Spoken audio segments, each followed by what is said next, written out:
Tonight on Bridge City News, the driver of the semi-truck which crashed into the Humboldt Broncos bus, killing 16 people, entered his plea in court today. A team of researchers in Lethbridge is uncovering the mystery behind the brain cancer which killed Canadian singer Gord Downie. And Christians in Egypt celebrate a special church which was given to them.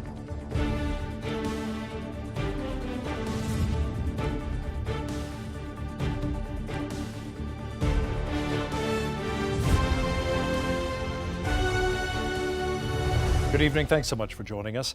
The semi-driver of the Humboldt Broncos bus crash pleaded guilty today to 29 counts of dangerous driving. Jaskrit Singh Sidhu made the admission in a Melfort, Saskatchewan court earlier today. His lawyer said Sidhu did not want a trial.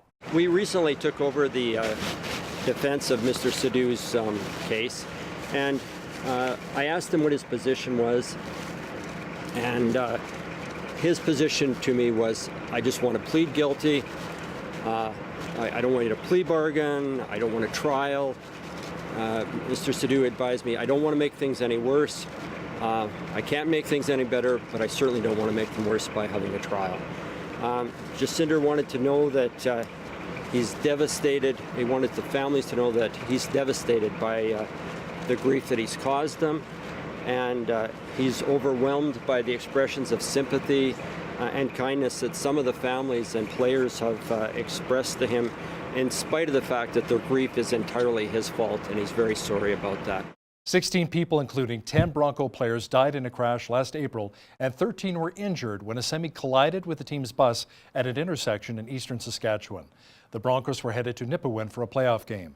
Sidhu was charged with 16 counts of dangerous driving causing death and 13 counts of dangerous driving causing bodily harm. Sidhu is from Calgary, has been out on a $1,000 bail since July with a number of conditions, including surrendering his passport. The company Sidhu was driving for, Adeshtiel Trucking, remains suspended.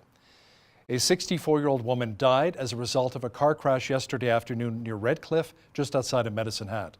Police say a northbound semi and a southbound sedan collided just north of Township Road 132 on Highway 41 North around 2 p.m. yesterday. The male driver of the semi-truck was treated for minor injuries at the scene. The cause of the crash is under investigation. So far, no charges have been laid. Stories of opioid addiction are not uncommon in southern Alberta, but for the last 2 months, those needing help have another option to battle their addictions. A new detox center opened in Chinook Regional Hospital in November of last year. Director for Addiction and Mental Health, Tom Mountain, says the venture has made some positive changes in our community. I've had the opportunity to speak with a number of patients at their discharge, and they've certainly appreciated the services they provided here. We have been able to connect individuals to treatment programs following this, addiction counseling programs, as well as provide follow-up for them and their families to make sure that this is not a one-off as much as it's a part of a treatment journey, so that individuals are able to get the care they needed on the right foot after they've managed to detox. There are currently 8 detox beds at the Chinook Regional Hospital. One of the deadliest forms of cancer is being researched right here in Lethbridge. A team at the University of Lethbridge is working to uncover the mystery behind glioblastoma, the brain cancer that killed Gord Downie of the Tragically Hip. The aggressive cancer has a median survival rate of only 15 months, even after chemo and other treatments.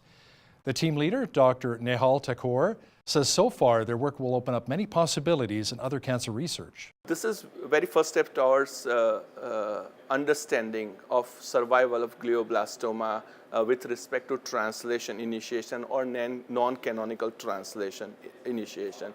And we hope one day that if we can target translation machinery, and particularly in my lab we are interested, as I mentioned, in EIF5B, which is one of the proteins that allows non-canonical translation, that would be very helpful. Then we can expand that study into many other cancers. The Canadian Cancer Society says there are more than 100 types of cancers. Some have a survival rate of 90%, but those surviving brain cancer is quite low. Taking care of our eyes is very important. After all, we only have one pair. Oftentimes, we take our eyes for granted. I asked local optometrist Dr. Mansoor Chowdhury how often we should have our eyes checked. Now, we recommend everyone get their eyes checked at least once a year, especially diabetic patients. You know, a lot of people think that maybe 2 years is good enough, but once a year is pretty standard. A nice comparison I like to draw is, we get our teeth checked every 6 months, we get our oil changed every 6 months or 5,000 kilometers, and I'm pretty sure everyone wouldn't want to lose their vision. So annual exams, I think, are pretty standard for most clinics across the board. Catch my entire interview with Dr. Chowdhury discussing eye care and what to watch for when it comes to glaucoma. That's coming up after business news. Lethbridge is getting closer to rolling out their curbside recycling program citywide. Between now and February 15th, the city is giving you the opportunity to pick the size of recycling carts you would like for your home. There are various sizes of carts available, and officials would like to make the process as easy as possible for you. Waste Wizard, that tool will allow the residents, if they subscribe to this tool, it will send reminders to people to know when the collection is going to happen. So even in the future, when the citywide program is implemented, if you are subscribed to this tool, it will send you a reminder telling you this week is the blue card collection, next week is the black card. And there are other tools there too that you can enter a material and it will tell you exactly if that material is recyclable or not, and where can you take that material into the different stations that we have through the city. To reserve your cart size, you can visit lethbridge.ca or call them at 403-320-3111. More than 30 properties could go on the auction block in Lethbridge if property taxes are not paid by April 4th. Most of the properties owe at least 3 years' worth of back taxes. They'll be seized by the city and sold to the highest bidder if payment arrangements with the owners are not made. Mayor Chris Spearman says by the end of March, however, the number of properties on the list diminishes considerably. Most attend to this. Sometimes it's just an error of omission, and people make amends immediately. And some people have some genuine difficulties, and they need to contact us. And in most cases, arrangements are made to pay the taxes in full. The tax auction will take place April 4th, 11 a.m. at City Hall. The Interfaith Food Bank has finished their most important part of the year to set their annual budget. The Christmas season is when the food bank receives their largest donations and sets the operating budget for the new year. Unfortunately, their cash donations fell $60,000 short of their goal, which means this year they will need to be extra careful where they spend their money. We are 100% committed to making sure that every household that needs emergency food assistance is going to get it. It just may mean that we have to delay some of our other supportive programs or work a little harder in having some more fundraisers and donation campaigns in the very near future. To donate to the food bank, you can visit interfaithfoodbank.ca. January is the month of the artist. You may not know it, but there are some pretty talented painters right here in southern Alberta. Ainsley O'Reilly explains how one Lethbridge artist has used her canvas to create some very colorful images of the city. For Michelle Kildaw, her studio space is her sanctuary. It's just a free space to express yourself, and feels like there's no time in here, there's no clock in here. It's just a really inspirational area. She's only been painting for 3 years and already sold some original pieces. One is called Picnic Afternoon, and the coulees were her inspiration. Beautiful to paint, and nice loose hills, rocks, it's just gorgeous. What really drives me would be just the freedom with it and the creativity, and it's another way to express yourself and just feel really comfortable, obviously, in the space. Alberta is the first province to have a month of the artist, and Michelle isn't surprised. Vast province, there's so many people in it.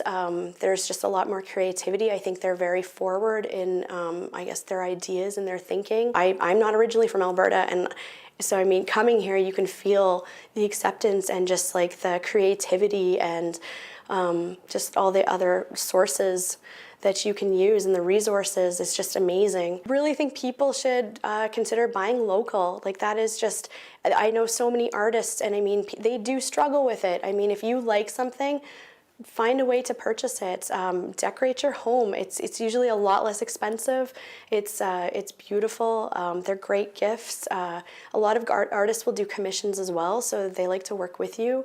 I'm definitely open to doing commissions, but if you can support a local artist, I 100% think you should. It's a wonderful thing to support someone's dream.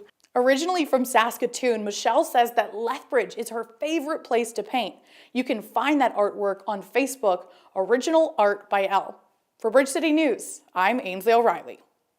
A 23-year-old man who was the target of a home invasion in Weyburn, Saskatchewan, is being charged with second-degree murder. Police say Keegan Muxlow fired at men who broke into his house, killing 18-year-old Nathan Hutt in the process.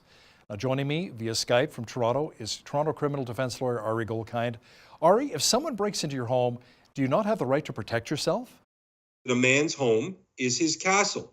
that actually has effect in our law, that if somebody comes into your house, like in this case, guns a-blazing, you have the right to defend yourself. The real key here, and this is going to be very interesting as this story develops, is how much force is reasonable to be used under those circumstances. And only if you exceed that amount of force could you be charged with a crime. Police say cocaine was found on the premises, so this may have been a drug house. Would that matter in court?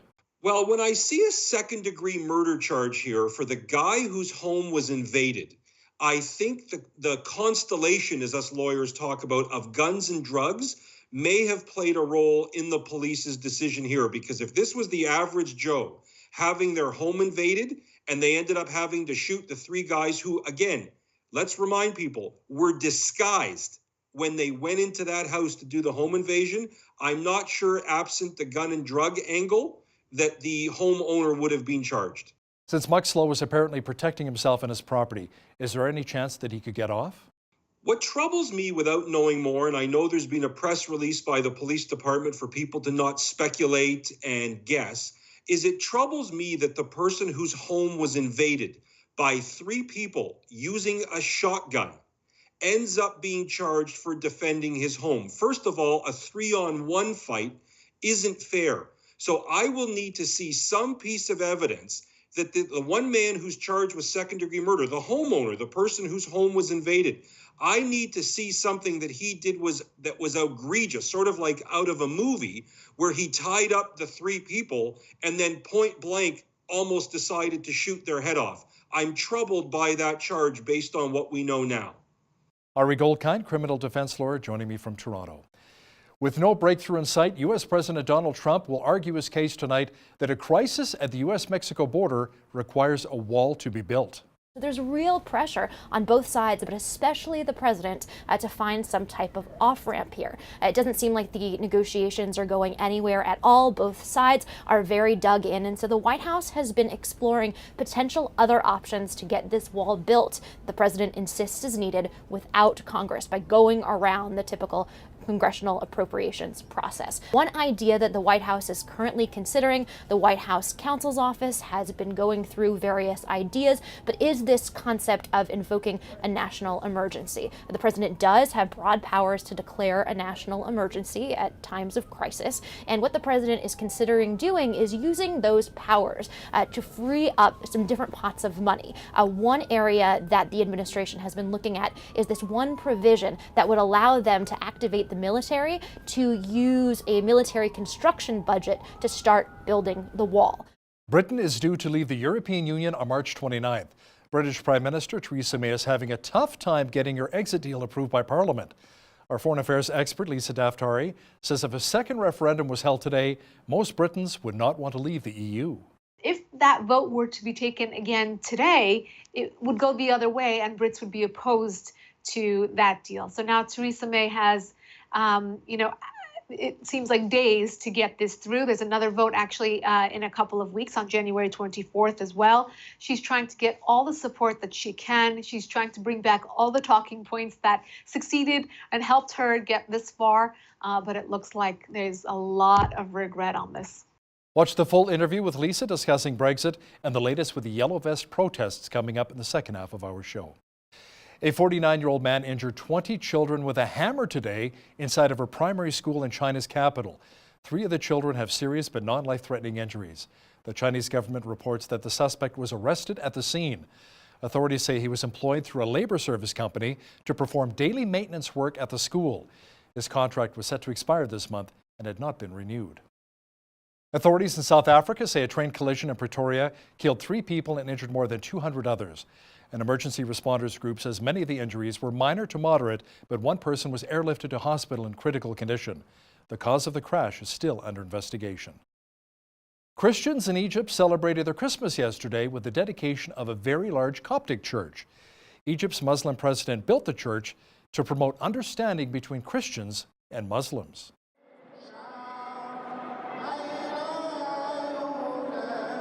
At Christmas Mass, Egypt's Coptic Pope inaugurated the Nativity of the Christ Cathedral, with the president joining the celebration. The building is a gift to the church from Egypt's President El-Sisi. He commissioned the construction of the cathedral in 2017 to be part of the new administrative capital outside of Cairo. And he said he wanted the church, the new church, to be a message of peace and love to the world. Joel Rosenberg led a delegation of evangelicals here for the dedication. I think what we've seen here is historic. I really think it's a game changer that a Sunni Arab Muslim president of the world's largest Arab country has built a church, the largest in the Middle East, and given as a gift to the Christians of Egypt. We've never seen anything like it in all of history, and I think President Sisi is sending a message not just to his own people, but to all Muslims. Muslims and Christians can live in unity and coexistence. That's an extraordinary development.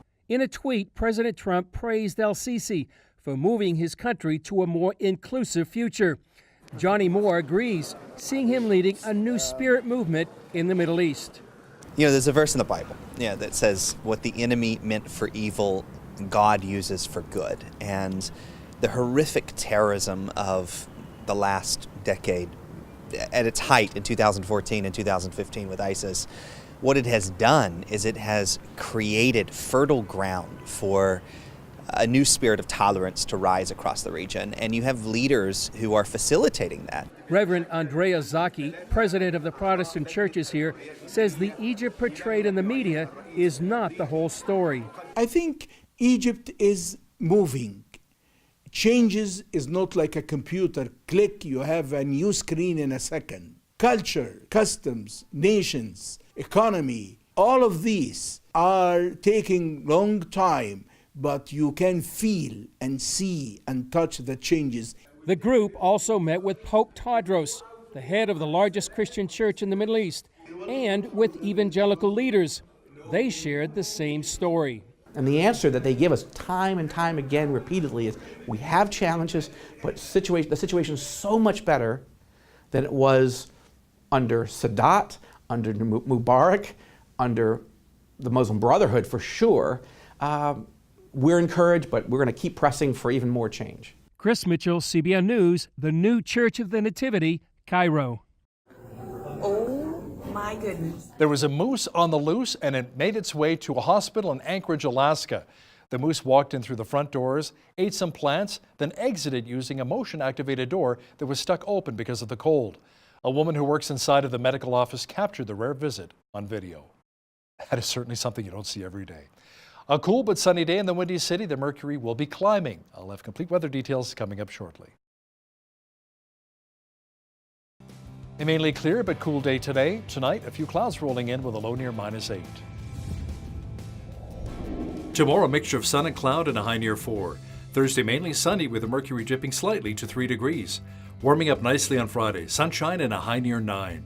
Saturday, more blue sky and sunshine and a high expected near 11. Sunday, mainly sunny again with a high of 8.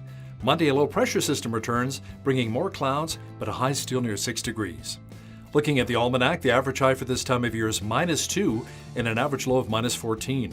The highest temperature of this date was recorded in 1943 at 13 degrees, and the record low was a frigid -38 in 1989. Sunrise was at 8:27, sunset at 4:49. Looking at the national forecast for tomorrow now, the rain will continue in Vancouver with a high of 8 degrees. Victoria will also see showers in 8 on Wednesday. Periods of ice pellets and only -9 expected in Calgary tomorrow. Edmonton should see snow at -13. A good chance of flurries at -12 for Regina. Snow as well in Saskatoon tomorrow and a high of only -13. Winnipeg will be mainly sunny and -17. Over in the central part of the country, Toronto will be mainly cloudy with a slight chance of flurries and 0. Ottawa should also hit the freezing mark with snow. Pretty much the same picture in Montreal. In the Maritimes, Fredericton, New Brunswick had a snowfall warning today. Tomorrow, snow mixed with rain and a high near 4. Halifax, Nova Scotia will also have rain in 5. There will be a snow, rain mix in Charlottetown, PEI on Wednesday with a high near 3 degrees. And in St. John's, Newfoundland, a good chance of snow and a high of only -2 tomorrow. RCMP have arrested 14 people at a blockade in northern BC that is preventing access to the Coastal GasLink pipeline project. Mounties say the arrests took place late yesterday at the Gidimden checkpoint for various offenses, including alleged violations of a December court injunction against the blockade. First Nations members set up a camp and a checkpoint, which they said was to control access. Police say they spoke with the camp reps about a roadblock removal, but since a resolution could not be found, they took action. Stats Canada says our country's merchandise trade deficit with the world widened to $2.1 billion in November. Exports dropped by 2.9%. That is more than double the $851 million deficit recorded in October. The agency says exports fell for the fourth straight month, mainly on lower crude oil exports, as prices declined 13.9%. Imports were down 0.5%. A drop in oil exports south of the border helped narrow Canada's trade surplus with the United States to $2.2 billion in November. That is down from $3.5 billion in October. Samsung says its quarterly profit will be down about 29% lower than last year. The news is unsettling to a tech sector already skittish about slowing global economic growth. The announcement from the South Korean company comes less than a week after Apple jolted markets with its weak expectations for revenue for the end of the year. The biggest reason being poor sales in China. Samsung expects fourth quarter sales to drop almost 11% from a year ago due to weak global demand for computer chips. Its smartphones are also facing stiffer competition around the world. Shoppers Drug Mart launched online sales of medical cannabis today, but they're restricted for now to patients in Ontario. Buyers are required to take a medical document similar to a prescription to a pharmacy to begin the process. Advisors will then contact patients, review their medical history, and provide support with online registration and product selection. The sales launch comes a month after Health Canada licensed the company to sell the product online. Ride-hailing company Lyft is teaming up with mobility tech from Aptiv to bring a public commercial autonomous vehicle service to Las Vegas. Riders will be able to select a self-driving vehicle by simply using their Lyft app. This year we come back with a program that is 30,000 rides strong, so it's as simple as opening up your Lyft app, and if a self-driving car is the closest car to you, we will send that car your way. For a Lyft passenger, this should feel as simple as opening up your Lyft app, and self-driving is a mode like any other mode on our app. So you can take a classic Lyft ride or a shared Lyft ride or a self-driving ride. And what we can do is make smart choices behind the scenes about where a self-driving ride is going to be a safe and comfortable ride for a consumer to take. And that's really how you transition this into something that is real for people. What will they think of next? Now here's a look at today's markets.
Recapping one of our top stories this hour, the semi-driver of the Humboldt Broncos bus crash pleaded guilty today to 29 counts of dangerous driving.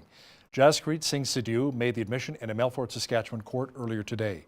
His lawyer said Sidhu did not want a trial. 16 people were killed and 13 others were injured in the April 6th bus crash. The British people are having second thoughts when it comes to Brexit. Our foreign affairs expert Lisa Daftari has details next. But first, here's a look what's happening in and around your community. Here's your Bridge City News community calendar. The Troyanda Ukrainian Dance Club is hosting its annual fundraising dinner and dance on Saturday, January 19th at the German Canadian Club. The festivities will feature a traditional Ukrainian dinner with pierogies, cabbage rolls, sausages, and more, plus a dance with live music by Ukrainian band Absolute. The evening also includes a silent auction, raffles, games, and a midnight lunch. To purchase tickets, call Donna at 403-315-3492.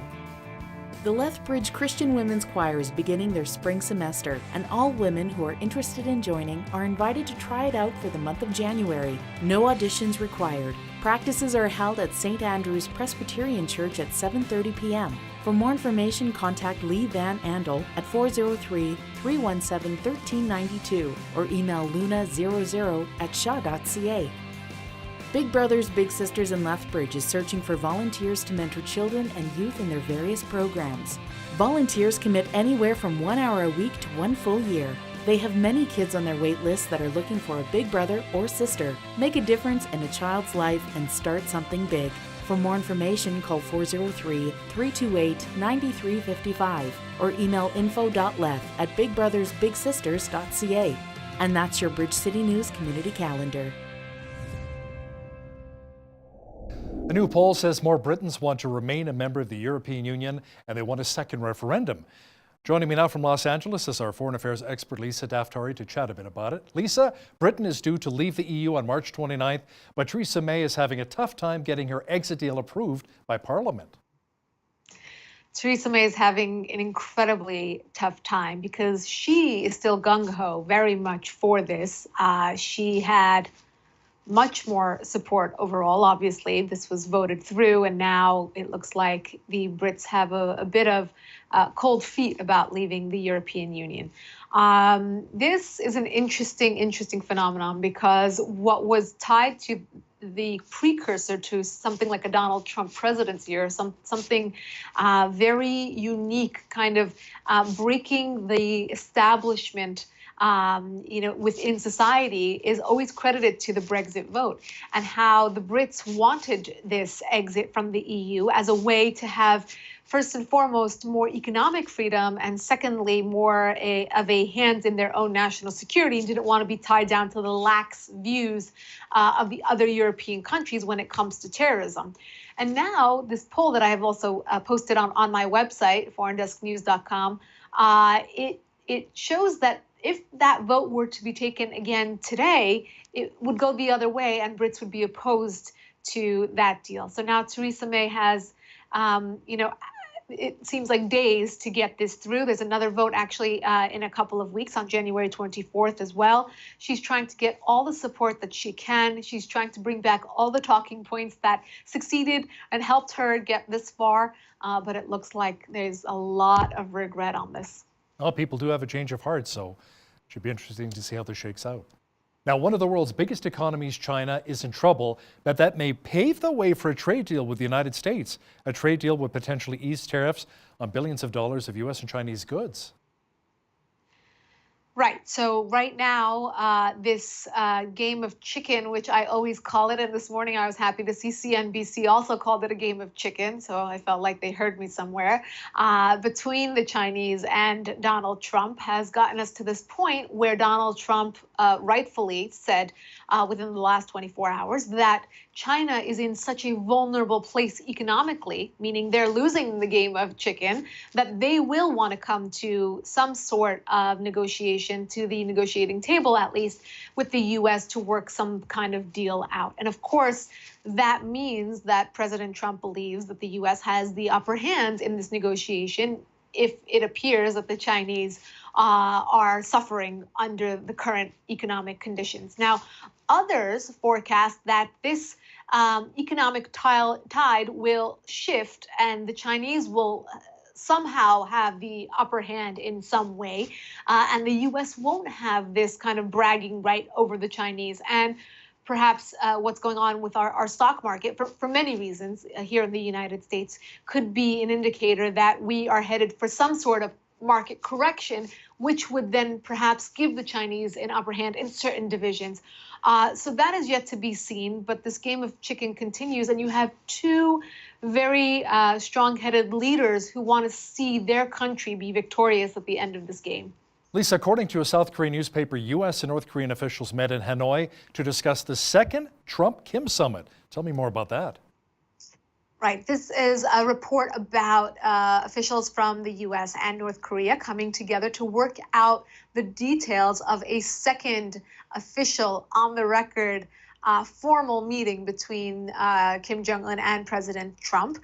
Since the last meeting, there hasn't been much of a productive or way forward between the two. And if anything, many point to the fact that we are back at square one, meaning the fact that the first meeting took place was quite historic. Many people pointed to the fact that President Trump was able to get the rogue North Korean leader to the negotiating table. And after the meeting, it was announced that Kim Jong-un agreed to denuclearization and to work together with the West in becoming not so rogue, frankly. But there were no details given about that meeting. And now we're looking towards a second meeting, and they're just talking about location, time, what will be discussed, and hopefully work from there. But it seems as though the first meeting right now was just for the sake of having a meeting. And as Secretary Pompeo has said many times about this situation,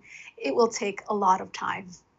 Yellow Vest protesters continued their demonstrations around the world, including in Paris. The French president is now going on the offensive with these demonstrators. Right. So this is an interesting tactic for Macron to take, because the protesters aren't backing down, and he's becoming increasingly divisive in the way that he approaches them, the way that they're cracking down on these protesters. And whereas in the first days after the protests began, about a month ago, there was more of a sympathetic tone that Macron took, and that matches more of who he is, as a more of a leftist appeaser of sorts, and the people's choice, frankly. But now, because the protests are not dying down, and as a matter of fact are becoming more violent and more widespread, meaning they may have begun because of taxes or an increase in certain fees and just a way of life economically for the French people, they're becoming more widespread, where people are really calling into question Macron, the entire government, the way of life, and it's really covering a lot of different disenchantments that the French people have. So Macron has gone on the offensive and trying to really rein in his people in a more direct and forceful way.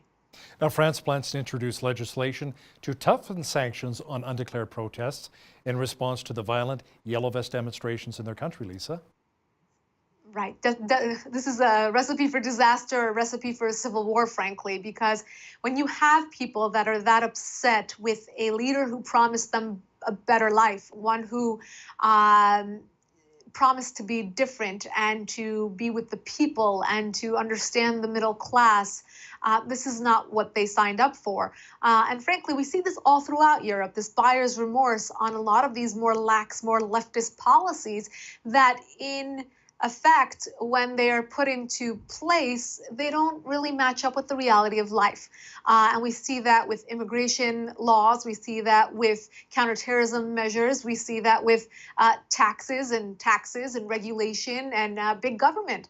And this is exactly the reaction that we're seeing in many European countries, where once they go back to the polls, they vote a different way because it never resulted in any significant changes in European life. So, I mean, this is truly a recipe for disaster and the perfect storm, to keep using cliches on this one, because I think as long as the French people are out on the streets, they are sending a message. And it seems as though Macron is looking the other way and is clamping down in a way that will not resonate with the French people. You know, you're talking a lot about taxes and taxes. We're having something very similar here in Canada with a carbon tax. A lot of truckers protesting and supporting the energy industry. Hundreds upon hundreds of truckers driving, thousands of kilometers. And in fact, they're going to drive from Medicine Hat, Alberta, all the way to Ottawa as well in a big protest. So it's seen around the world. People are fed up with all of these taxes here.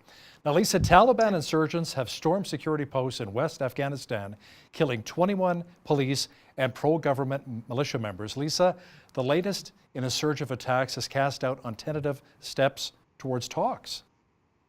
Right, and this happens every other day in Afghanistan. We've talked about this frequently, with dozens and dozens of individuals being massacred, and usually this is in civilian areas, as we've said before. This is 21 that were killed, and why is it more significant? Because we are on the eve of sitting down with the Taliban. We are trying to figure out every feasible way that we could provide or bring some sort of stability to Afghanistan.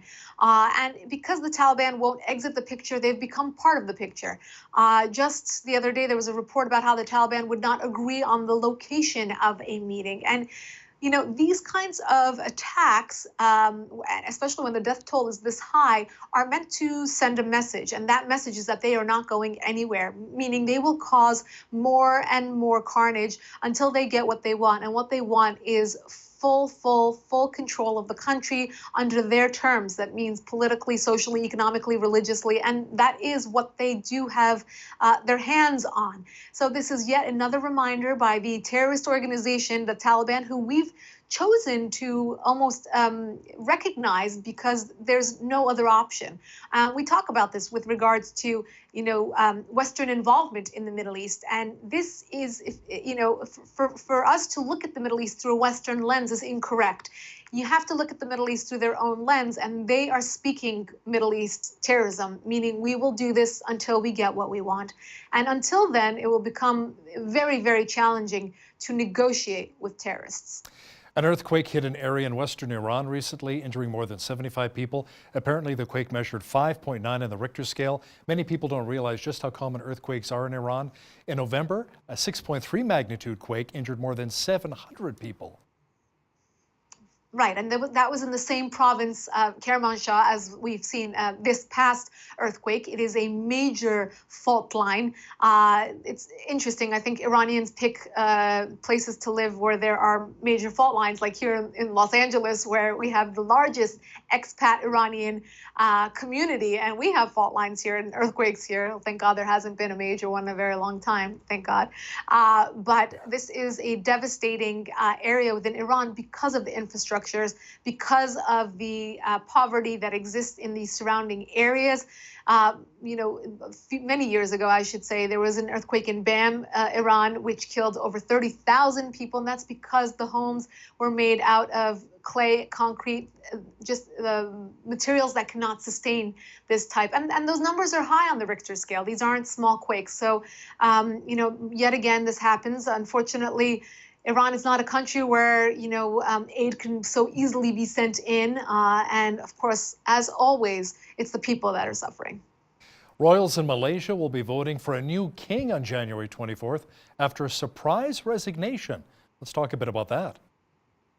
Yes, this is an interesting story because we don't hear too much about Malaysia, but they have a royal family, and usually their kings serve a term of 5 years, and this mysterious king stepped down after 2 years. So now they are in a scramble. They have to have an election, which is a little bit unknown to them in terms of having a king step down after such a short period of time. And it's a mystery because they don't know why this king stepped down and why would a king ever want to step down. So Malaysians go into the polls and Malaysians get some headlines, and here we are talking about Malaysia. That's right. Our foreign affairs expert Lisa Daftari joining me once again via Skype from Los Angeles. Thanks again, Lisa. My pleasure.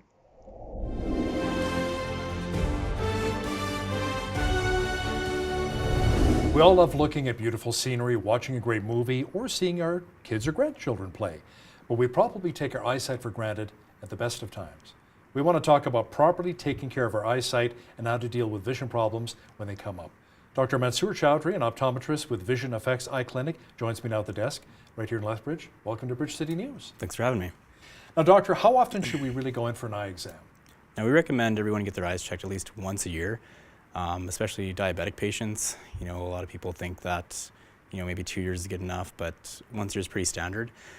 A nice comparison I like to draw is, you know, we get our teeth checked every 6 months, we get our oil changed every 6 months or 5,000 kilometers, and I'm pretty sure everyone wouldn't want to lose their vision. So annual exams, I think, are pretty standard for most clinics across the board. How about for kids that don't know their alphabet yet? They can't read.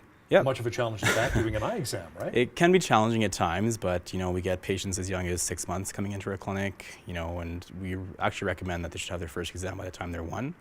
And every doctor has their own little tricks that they have to deal with the younger patients, but we can put up pictures or shapes, but mostly at that age when they can't communicate back to us, it's mostly objective, but we can get a pretty good idea of their overall eye health from our objective testing as well.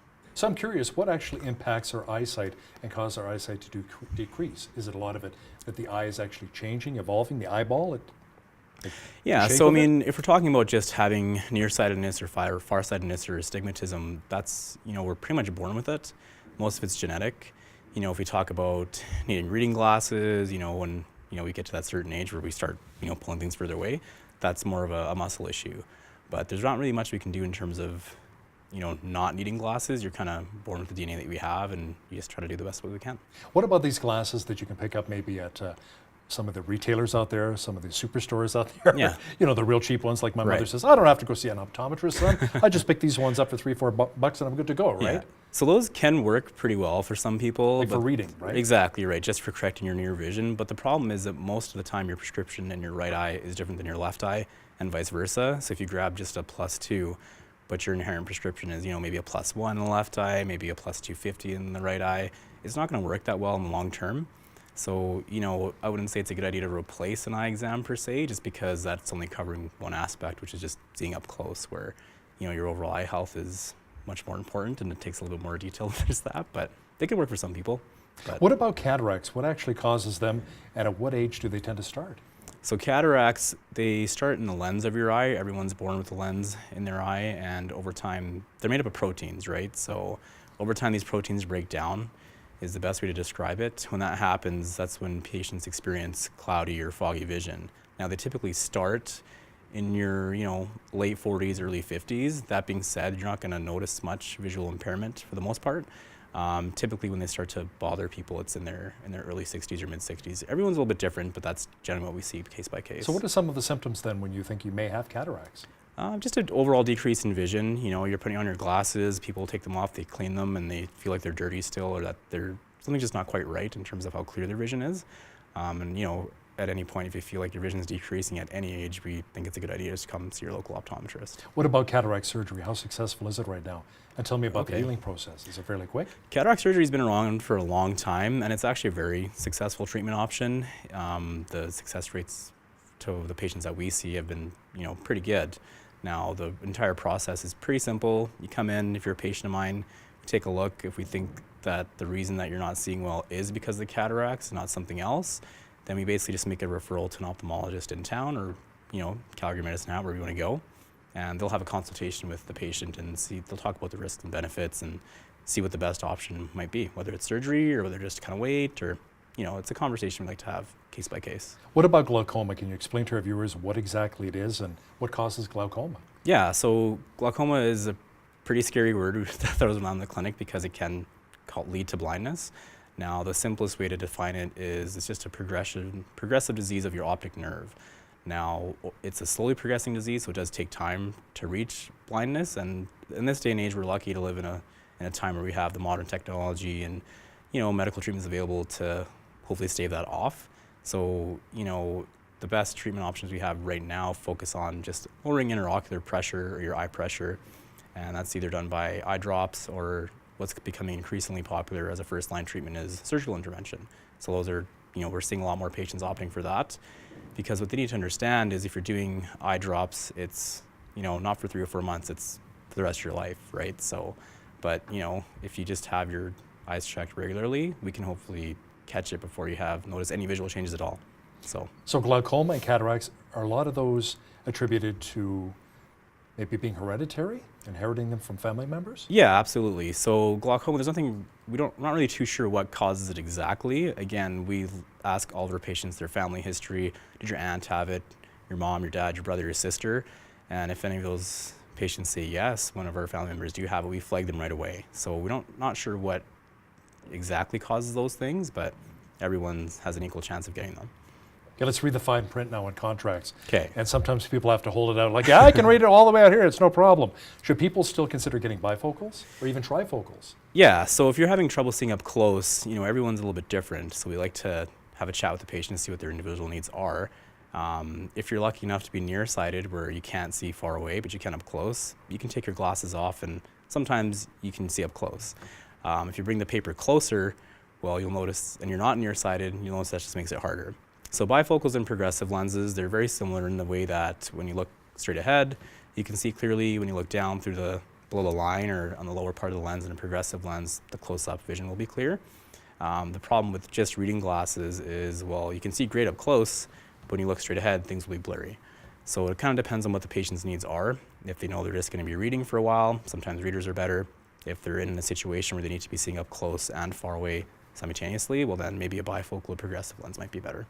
Millions of Canadians wear contact lenses, right? Right. They're practical, they look great as well, especially when you're on camera and so forth. Yeah. Don't get the reflection of the lights you do with glasses. But sometimes infections can occur or you get really dry eyes.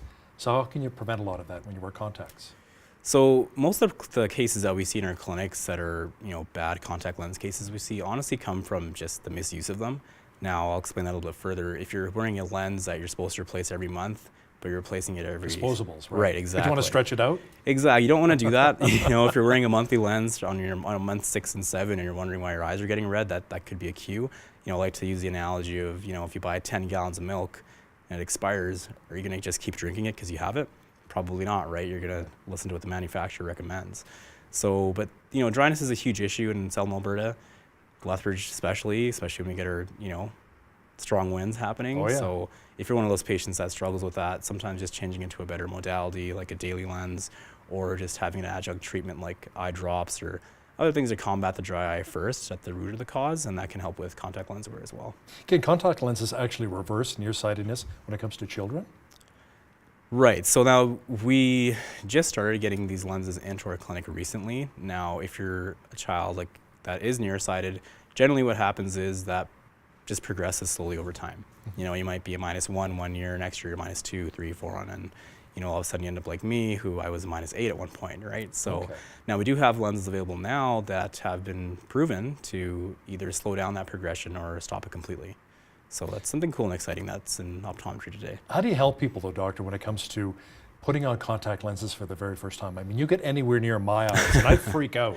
Yeah. I can't and I see my wife, she pops it in. I'm no like, problem. how do you do that, right? Right, so if you're interested in contact lenses and you've never worn them before, you can come into our clinic and we set you up with a contact lens fitting, we call it, with one of our fitters. And they just spend a lot of time with you teaching you how to put them in, take them out, that kind of thing. And, you can tell pretty quickly if you're able to do it or not. And if you can't, that's okay. You can, keep trying, or if you do it, great. It's one of those things that does take some practice, but, you do it enough and like with anything, it just gets easier and easier. That's right. How about the multifocal contact lenses? How effective are they compared to glasses? Or are glasses still the better route to go? We've actually had quite a bit of success with multifocal lenses in our clinic. That number seems to be increasing, every year that goes by. And I think the reason for that is, we get our contact lens wearers that have been wearing them for several years or decades, and they get into that, age range where they need a little bit of help up close, but they don't want to give up their contact lenses. Now, a lot of people don't know that just like bifocal or progressive glasses, well, there's bifocal and progressive contact lenses as well. And depending on your prescription and just your experience with contact lenses as well, and a little bit of patience, it can become pretty successful pretty easily. So, I mean, glasses, the vision you get from glasses is hard to replace depending on your prescription. If you have a pretty complicated one, we can still give you contact lenses to help you see pretty good. It might not be as great as your glasses, but we can get pretty close. What about floaters? Can you explain to our viewers what exactly causes floaters and how do you get rid of them? Yeah, so floaters, they're a very common issue as well. Now, the back of your eye, there's a thick gel-like fluid known as your vitreous. And, quite simply, some of it starts to break down, and those pieces that break down can clump together, and that's what causes those floaters. It's kind of why if you kind of move your eyes and you look left to right, it's kind of like shaking a snow globe, except with a few snowflakes instead of hundreds, and you can see them kind of float around. Now, generally, they're pretty harmless. It's nothing to be too concerned about, but if you ever notice that there's significantly more and, something's just not right, it's the best thing to do just to come in for an exam. In terms of getting rid of them, Yeah, can you flush them out? There's Like, not can you really do much, anything? yeah, it's an ongoing question we get all the time. Or exercises maybe for your eyeballs, right? Massage them, I don't know, what do you there's do? not really much we can do right now. Now there's been some talk of some laser therapies that might, help get rid of them, but at this point, since they're not really too harmful, the risk of, operating in the back of your eye just isn't worth, something that's just a little bit annoying. How about laser eye surgery? I remember when it first came out when I was younger, how Yeah. expensive it was. Yeah. It's like $10,000 an eye, like 20 grand. I'm like, wow, who Yeah. can afford to do this? But it's come down substantially now. I mean, you can get an eye done for under $2,000 an eye now. So how effective is laser eye surgery? And what are some of the dangers, I guess? It's been pretty successful. I'm actually one of the few optometrists that has had it done themselves. So okay. I had it done about 5 years ago. Again, I was really nearsighted. Thought, I'd see if I was a candidate. I went through the process, and I can see perfectly fine to this day. We refer a lot of patients to get the surgery done, and we follow up with them after for many years after. And honestly, for the most part, it's pretty safe. A lot of the fears we get from patients are, am I going to go blind? Am I going to lose any vision? And honestly, there's a very, very small chance that you'll go blind, if any. But the other fear is, well, what if my vision starts to regress? Mm-hmm. Now, again, everyone's a little bit different. Everyone reacts to medical treatment differently. But, there are clinics out there that offer lifetime warranties depending on what procedure that you get, because there are different laser corrective options available, right? Do they actually freeze some of the eyeball and then shave the cornea? Take that off, create like a... Right, so how your own LASIK contact works lens? is they'll numb your eye just with eye drops. There's no Okay. needles or anything. There's no Right. one in your face. It's not Right. very invasive, I thought anyways. They basically just make a cut on your cornea, lift the flap, laser it to reshape it, put the flap back, and then when it heals, you can see. But when you have laser or LASIK done, you can see that very day. So you stand up Wow. and you can see significantly better than So the without healing correction. process is quite quick then? It's pretty quick, yeah. To be fully healed, it's a few months, but in terms of how long will it be till I can see again, it's that very same day you can see. Well, what about the eyeballs changing shape, though? That's what some people say. Forget about it. It's cheaper to go with contact lenses or with glasses because your eyeballs are going to be changing shape anyway. You'll have to have more laser eye surgery done. So right? if you're thinking about getting LASIK done, again, it's case by case. We like to evaluate, well, have you been getting regular eye exams? Do we have a good enough portfolio of what your prescriptions were? If it's still changing significantly, I wouldn't recommend you to get it done. Another thing, well, if you're a woman and you're not quite sure if you're done having children yet, well, you might want to wait as well, because after every pregnancy, your vision can change again. So with my patients, good candidates, their eye health is in good standing, their prescriptions have been pretty consistent over the last few years, and they're not planning to have children if you're a woman in the next near future, because again, it can change as well. Who are some other candidates who should really seriously consider not getting laser eye surgery?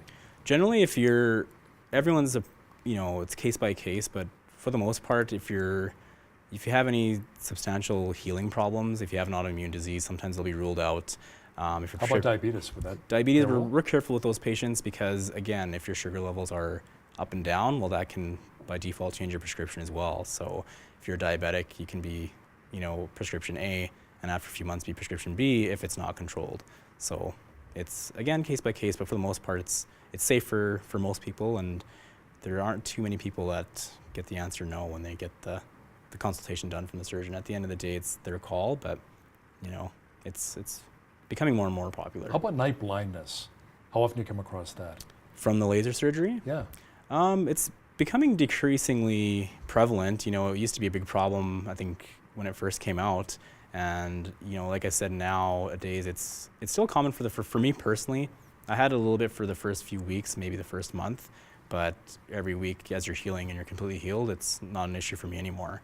But that being said, before you get laser surgery done or cataract surgery done, especially if you're from Southern Alberta, you should see if you suffer from dry eyes.